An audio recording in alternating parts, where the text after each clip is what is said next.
Good morning! Welcome sa ating another episode of J Diaries.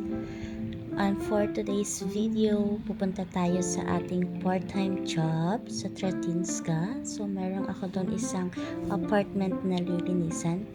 Ang schedule natin is 10:30 in the morning, maglilinis tayo. So, pupunta tayo doon mamaya mga around 10. And for now, magagayak muna tayo. Maglagay tayo ng kunting kolorete sa mukha. At syempre sunscreen kasi sobrang init sa labas.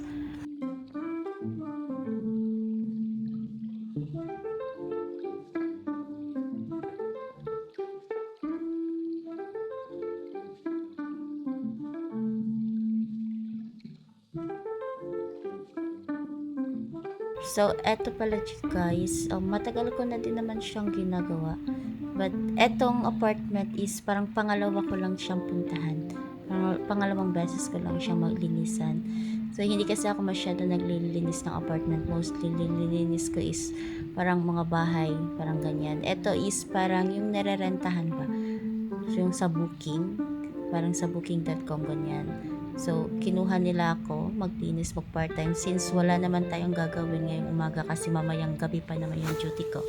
Ayan, grab na natin yung opportunity habang meron pang opportunity kasi pag umuwi tayo ng Pilipinas, wala na naman tayong opportunity gagawin doon kasi bukod tanging puro tambay na naman. Ay, namimiss ko na din yung buhay tambay pero syempre, kailangan natin ng pera, sabi nga nila, habang nasa ibang bansa ka, earn and earn lang ng pera para pag umuwi tayo yan, gastos ng gastos din. Joke lang, syempre mag-iipon tayo kasi wala na tayong pera, no?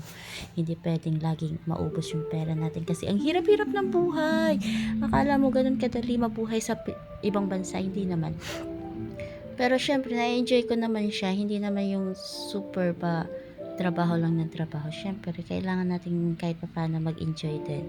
So, ito, parang ano lang siya, exercise time ko lang siya kasi masyado na tayo atang tumataba. Kasi kain tulog lang at hindi masyado napapagod sa work. So, eto, masaya naman siya gawin na part-time. Sulit din naman. Parang ano lang, wag mo lang masyado siyang seryosohin para hindi ka masyado mapagod, no? Parang gagawin mo lang as parang naglilinis ka lang ng sarili mong bahay, ganyan. Tapos, hindi ko naman siya halos ginagawa araw-araw. So, ginagawa ko lang siya is kapag meron akong time. So, yan, maglagay na tayo ng pabango sa bahay. And bye-bye!